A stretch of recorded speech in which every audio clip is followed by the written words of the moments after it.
welcome to my class. In this class we are going to discuss about least recently used page replacement algorithm. The previous video we have already discussed why we need page replacement algorithm, then first in first out replacement algorithm. So in the class of the least recently used page algorithm வந்து எப்படி வந்து use பண்ணலாம் அப்படின்றத பார்ப்போம். So least recently used algorithm அப்படின்றது வந்து it is used to replace the least recently used page. So நம்ம ஒரு பேஜ் கொண்டு வரோம் அப்படின்னா எந்த பேஜ் வந்து நம்ம least recently யூஸ் பண்ணிருக்கோமோ அந்த பேஜை வந்து நம்ம ரீப்ளேஸ் பண்ற மாதிரி இந்த அல்காரிதம் வந்து ஒர்க் பண்ணுவோம். So இதல வந்து ரெஃபரன்ஸ் ஸ்ட்ரிங் வந்து என்னென்ன கொடுத்திருக்கோம் அப்படின்னா ஒரு 14 ரெஃபரன்ஸ் ஸ்ட்ரிங் வந்து கொடுத்திருக்காங்க. So அதே மாதிரி நம்மளுடைய ஃப்ரேம் சைஸ் வந்து என்ன அப்படின்னா 3.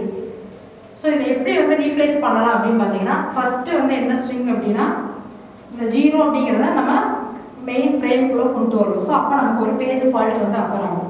நெக்ஸ்ட் என்ன வேல்யூ இருக்கு அப்படின்னா 0 அப்படின்றது. ஸோ ஒவ்வொரு இதுவும் ஃப்ரேமும் நம்ம இன்சர்ட் பண்ணுறதுக்கு முன்னாடி என்ன செக் பண்ணணும் அப்படின்னா நம்ம கொண்டு வர நியூ பேஜ் வந்து ஆல்ரெடி அந்த ஃப்ரேம்குள்ள இருக்கா இல்லையா அப்படிங்கிறத வந்து நம்ம என்ன பண்ணணும் அப்படின்னா செக் பண்ணணும். ஸோ அப்போ இங்கே 0 அப்படின்றது வரும்போது ஆல்ரெடி இந்த ஃப்ரேம் வந்து ஆல்ரெடி இருக்கா இல்லையான்றதை செக் பண்ணுறோம். ஸோ ஆல்ரெடி ஃப்ரேம் 0 அப்படின்றது இருக்குது. ஸோ அப்போ அதனால நம்ம என்ன பண்ணலாம் அப்படின்னா ஃப்ரேமில் வந்து எந்த ஒரு மாடிஃபிகேஷனுமே பண்ணலாம். ஸோ அப்போ நமக்கு வந்து அக்கரானது வந்து என்னது அப்படின்னா பேஜ் ஹிட் அப்படின்றது. ஸோ எந்த பேஜ் இன்சர்ட் ஆகலை அப்படின்னா ஹிட் அப்படின்னு சொல்லுவோம். புதுசாக ஒரு பேஜை கொண்டு வரோம் அப்படின்னா அதை வந்து என்ன சொல்கிறோம் அப்படின்னா பேஜ் ஃபால்ட் அப்படின்னு சொல்லுவோம். ஸோ நெக்ஸ்ட் ஸ்ட்ரிங் எடுக்கிறோம் அப்படின்னா 2 வருது. ஸோ 2 அப்படிங்கிறது ஆல்ரெடி இருக்கா இல்லையான்றதை செக் பண்ணுறோம். 2 அப்படிங்கிறது ஆல்ரெடி இல்லை. ஸோ அப்போ என்ன பண்ணுறோம் அப்படின்னா செகண்ட் ஃப்ரேமில் வந்து நம்ம லோட் பண்ணிவிட்டு பேஜ் ஃபால்ட் வந்து அக்கர் ஆகுது.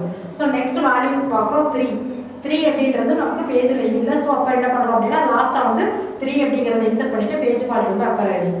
நெக்ஸ்ட் வேல்யூ பார்க்கும்போது என்ன அப்படின்னா 0 வந்து ஆல்ரெடி இருக்குது அப்படின்றதா நம்ம இந்த ஃப்ரேம்குள்ளே கொண்டு வரணும்.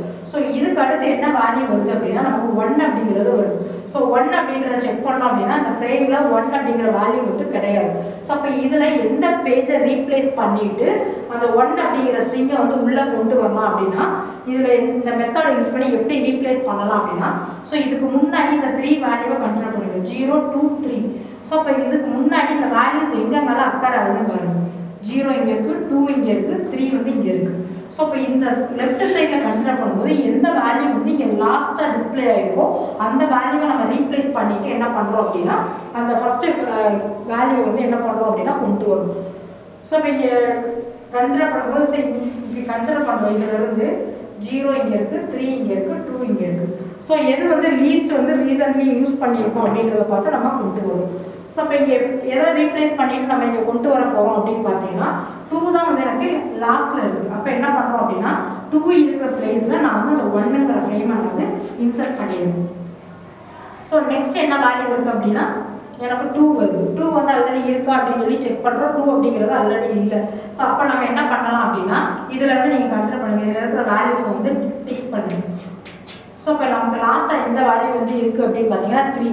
ஸோ அப்போ அந்த 3 இருக்கிற இடத்துல நான் என்ன பண்ணுறேன் அப்படின்னா 2ங்கிற வேல்யூவை கொண்டு வருவேன். தென் நெக்ஸ்ட் என்ன வேல்யூ வருது அப்படின்னா 3. இப்போ இதில் இருக்கிற ஸ்ட்ரிங்கெல்லாம் நம்ம டிக் அவுட் பண்ணோம் அப்படின்னா 0 1 2 லாஸ்ட்டாக எந்த வேல்யூ இருக்குது இது லெஃப்ட் சைடில் கன்சிடர் பண்ணும்போது எது வந்து லீஸ்ட் ரீசன்ட்லி யூஸ்டாக இருக்குது அப்படின்னு பார்த்தீங்கன்னா 0. ஸோ அப்போ அந்த 0 அப்படிங்கிற வேல்யூவை ரீப்ளேஸ் பண்ணிவிட்டு நான் என்ன பண்ணுறேன் அப்படின்னா 3 அப்படிங்கிற வேல்யூவை கொண்டு வரேன். அகைன் எனக்கு என்ன வேல்யூ வருது அப்படின்னா 0 வருது. 0 வரும்போது இதில் எதை ரீப்ளேஸ் பண்ணலாம் அப்படின்னு பார்த்தீங்கன்னா 3 1 2. ஸோ லீஸ்ட்டை கன்சிடர் பண்ணிங்க அப்படின்னா எனக்கு 1 அப்படிங்கிறத லீஸ்ட்டாக வந்து யூஸ் பண்ணியிருக்கேன். ஸோ அப்போ நான் என்ன பண்ணலாம் அப்படின்னா அந்த 1ஐ வந்து நான் ரீப்ளேஸ் பண்ணிவிட்டு 0வை இன்சர்ட் பண்ணிடுவேன். தென் நெக்ஸ்ட் 1 அப்படின்ற வேல்யூ வருது. ஸோ இப்போ இந்த வேல்யூஸ் எடுங்க 0 3 2. ஸோ 2 தான் வந்து லீஸ்ட் ரீசன்ட்லி யூஸ்டு ஃப்ரேமாக இருக்குது. ஸோ அப்போ நான் 2ஐ ரீப்ளேஸ் பண்ணிவிட்டு என்ன பண்ணுறேன் அப்படின்னா 1 அப்படிங்கிறத இன்சர்ட் பண்ணுறேன்.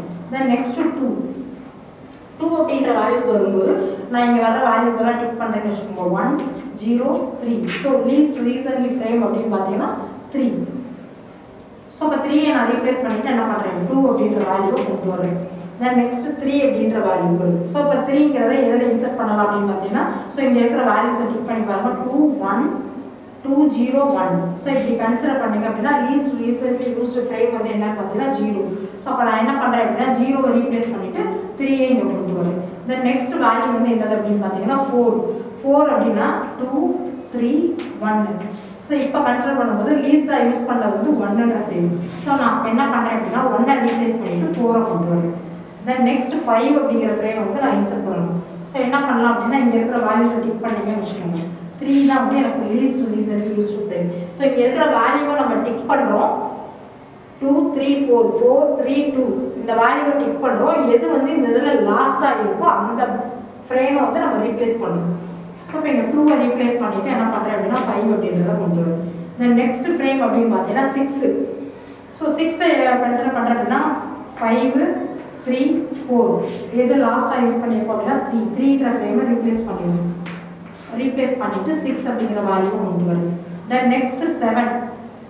ஸோ இதில் செக் பண்ணுறோம் அப்படின்னா 5 6 4 கன்சிடர் பண்ணோம் அப்படின்னா 4 வந்து ரீப்ளேஸ் ஆகும். ஸோ இப்போ இதில் எத்தனை நம்பர் ஆஃப் பேஜ் ஃபால்ட் இருக்குது அப்படின்னு பார்த்தீங்கன்னா 1 2 3 4 5 6 7 8 9 10 11 12 13 14. ஸோ எத்தனை பேஜ் ஃபால்ட் அக்கர் ஆயிருக்கு அப்படின்னா 14. ஸோ எத்தனை ஸ்ட்ரிங் இப்போ பர்சன்டேஜ் ஆஃப் பேஜ் ஃபால்ட் அப்படின்றது எப்படி கண்டுபிடிப்போம் அப்படின்னா